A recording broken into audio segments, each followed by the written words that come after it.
This is the Year 5 and Year 6 training video looking at what greater depth looks like at the end of Year 6. As I said in the previous video, I do see it as a 2-year process to get children to where they need to be at the end of Year 6. So I'd like Year 5 and Year 6 teachers to work together looking at what greater depth looks like at the end of Year 6. So we'll start off by looking at the statements in the statutory framework for greater depth. So it starts off with to write effectively for a range of purposes and audiences, selecting the appropriate form and drawing independently on what they have read as models for their own writing. So it's that word effective that's key here. And it's about children in Year 6 really knowing who they're writing for and the purpose of the writing. And thinking of what they've learned so far from Year 1 to Year 6 as being a menu to choose from, to be able to use all the different criteria to produce this effective piece of writing that is going to engage a reader. You will know who your higher ability children are. They're not necessarily greater depth. They are higher ability in relation to the rest of the children in your class, but greater depth is national, based on national standards, isn't it? So that's what you need to really think about during this training video. Yes, your children are the highest in your class. Do they fulfil the statements for greater depth within the statutory criteria? And you do have a gut feeling as a Year 6 moderator. I know all moderators will read the writing aloud and they will enjoy it as a reader first to get that gut feeling. Has the writing hooked them in? Does it make them laugh? Does it make them feel emotional? Does it make them respond? That is what greater depth writing should do. It should immediately appeal to the reader. But of course, you can't just say, oh, it's greater depth because I know, and because I really enjoyed it. You have to link it to some statements. And that top statement there is key. Is it effective to the reader? The second statement is distinguishing between the language of speech and writing and choosing the appropriate register. And again, that's about completely knowing the purpose of a piece of writing and keeping the consistency of formality or informality all the way through, consistency in characters and plot, linking ideas all the way across a piece of writing. The third point, to exercise an assured and conscious control over levels of formality, particularly through manipulating grammar and vocabulary to achieve this. I think that's absolutely key to greater depth. That's about the writing being accessible for a reader, so it flows, it's interesting, we get it, there's no confusion there. And again, it's about that consistency throughout it all. And I think a lot of that as well is about tense and the good manipulation of tense, which I will illustrate shortly. Of course, the technical elements do have to be absolutely spot on too. All the Key Stage 1 punctuation, all the Key Stage 2 punctuation used, and I like this bit here, precisely to enhance meaning and avoid ambiguity. Not about, I better show them I can use a semicolon. In fact, I'm going to show them 3 times in this piece of writing. I'm going to put as many hyphens in as possible. No, a few years ago, it was a little bit about that. But now it is absolutely about using punctuation well, having such a good understanding of punctuation that they don't even have to think about it. They just know what will work to help enhance the writing for the reader. So those are the statements. Let's have a look now at some writing from the statutory exemplification. That, as it says, exemplifies the statements. Now, I love this piece of writing. I think it would be a really good task to give to your higher ability children, if not all the class actually. It's short, the stamina for writing isn't about writing 20 pages till the hand drops off. It is about having the stamina to keep revisiting the writing, to edit it, to improve it, to make it the best piece of writing they possibly can. This is a short story, first told in the third person, then told in the first person, about a boy who is trying to steal food out of the fridge in the middle of the night. So, you know, a very basic text type, very basic plot, but actually to be able to translate the third person to the first person isn't clever on a technical level, changing it from the third to the first person and thinking about tense and all of that. It's also clever because they have to make sure the plot follows exactly the same lines. But of course, in the first person, they're thinking about how the character's feeling and exemplifying that too. So I'll just read you the first one first. This is in the third person, and it's called Opening the Fridge. Slowly, Ewan peeped through the crack in his door. All was black. He took a step out. He could hear distant snoring as he crept across the landing. As his heart raced, he stared into the darkness. He could hear the fridge urging him on, willing him to move. Now the stairs, the tricky bit. Suddenly a thud. He raced down the creaking stairs, even the seventh one that makes an ear-splitting creak. He could see the white rectangle straight ahead of him. Then he opened it. He took a quick glance and saw the chocolate digestives. He could feel a pair of eyes watching him in the darkness.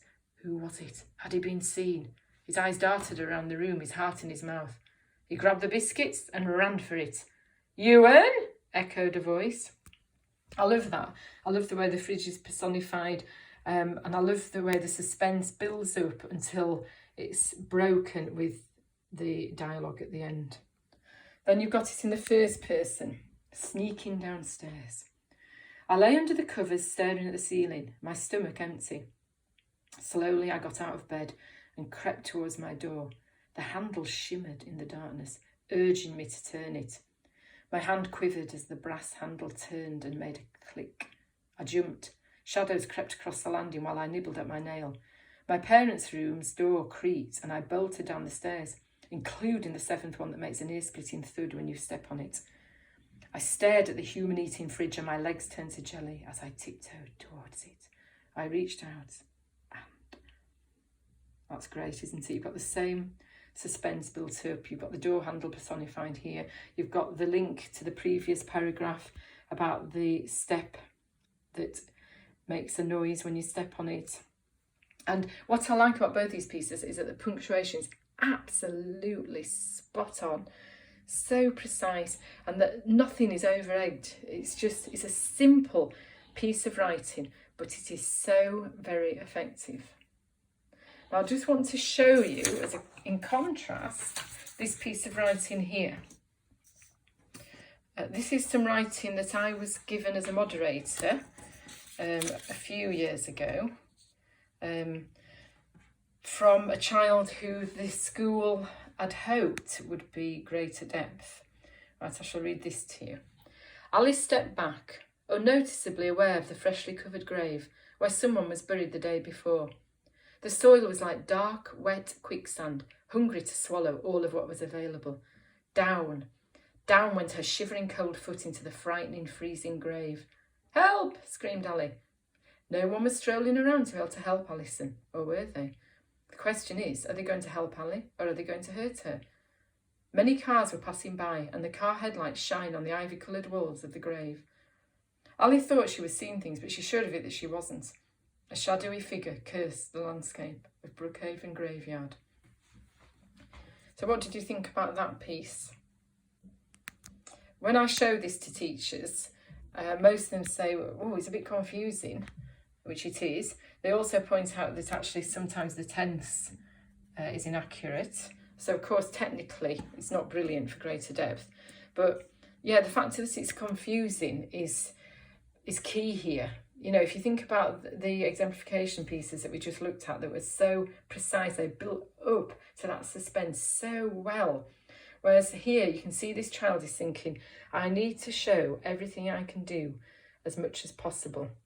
And there are some good elements, you know, I quite like that Ali stepped back, but then putting unnoticeably aware of the freshly covered grave. You know, a lot of higher ability children, they do put too much detail in.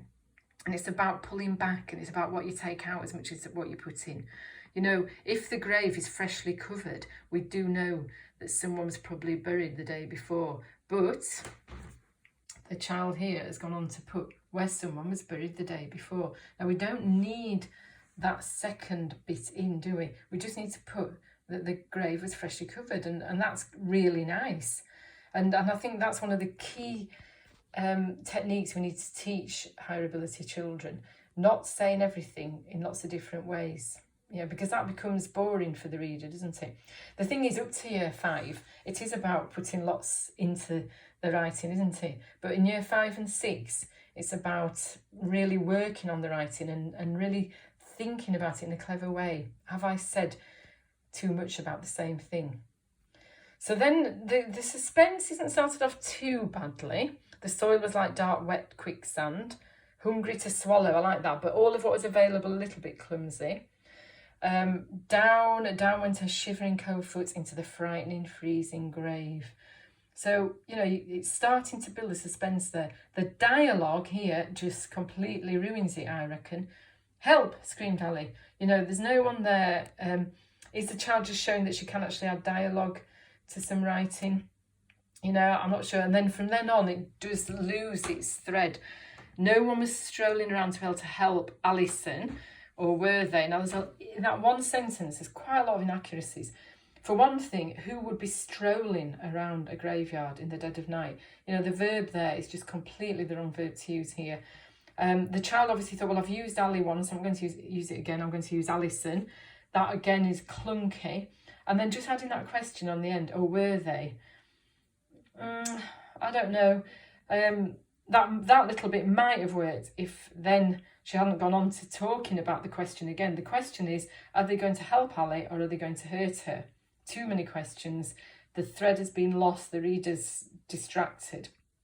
Then you've got many cars were passing by and the car headlights shine on the ivy-coloured walls of the grave. So I like the headlights shining on the ivy-coloured walls of the grave. And then what, you know, she thought she was seeing things, but she showed a bit that she wasn't. A lot of words there. And then, is that related to the next bit? A shadowy figure cursing the landscape? I don't know. I mean, that shadowy figure's just appeared. Perhaps building up to the shadowy figure first, and then how the landscape was cursed could have been a little bit better. So there are good elements there. And if that child had been taught how to edit her writing in a clever way, not just looking for errors and you know, moving away from that formula, then, you know, if it had been earlier in the year, that she could have got to greater depth. Unfortunately, that was towards the end of the year. And the very sad thing is that this child's writing in the September was actually better. And because of different formulaic techniques, her style had been hindered. I'll just show you how I changed that. And I'm not saying this is perfect, but it just illustrates what you can do with these higher ability children to support them with making the writing more succinct. That in this writing here, there were a lot of long sentences, but also there wasn't a lot of wider punctuation either, was there? So I've put Ali stepped back as a short sentence, and then not noticing the freshly covered grave, her foot was swallowed by the thick squelchy mud. So I took the good bits out of that. And then rather than having some dialogue in there, she tried to call out to the many cars passing by. That kind of evokes helplessness, doesn't it? Their headlights shining on the ivy-covered graves. But nobody heard her. Then we've got some dashes for parentheses there. And just illustrating that instead of, you know, going on about were they there, weren't they there, who's going to help her, just saying nobody heard her is much more effective. And then just to make the last bit a little bit more succinct, as she began to think help would never arrive, a shadowy figure emerged to her right. And that's still building up the suspense, because at this point we don't know whether the shadowy figure is good or bad, do we? So, you know, children having the stamina, as I said before, to work on a piece of writing, to make it as effective as possible and to make it succinct. And they do struggle with that. Later on, I shall be putting some videos together to support with the teaching that enables children to achieve greater depth. But for now, you've got some idea of what it entails. And I've put some grids together to match both the end of year 6 exemplification, there it is, and then what that would look like for the end of year 5. And I've just put in narratives describe settings, characters and atmosphere. So that's you're working at for year 6. Integrate dialogue in narratives to convey character and advance the action.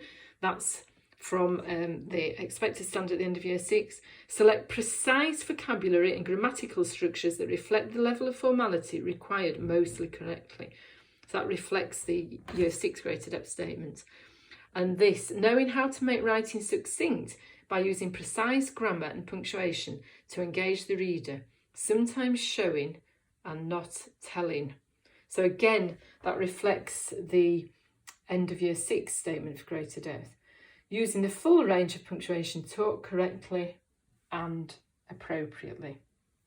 There's also a document underneath this video that shows what greater depth looks like at the end of each year group from year 1 to year 6, where I've typed up the curriculum and then put in red the bits that I think show greater depth within that curriculum. And that's the background to these statements here.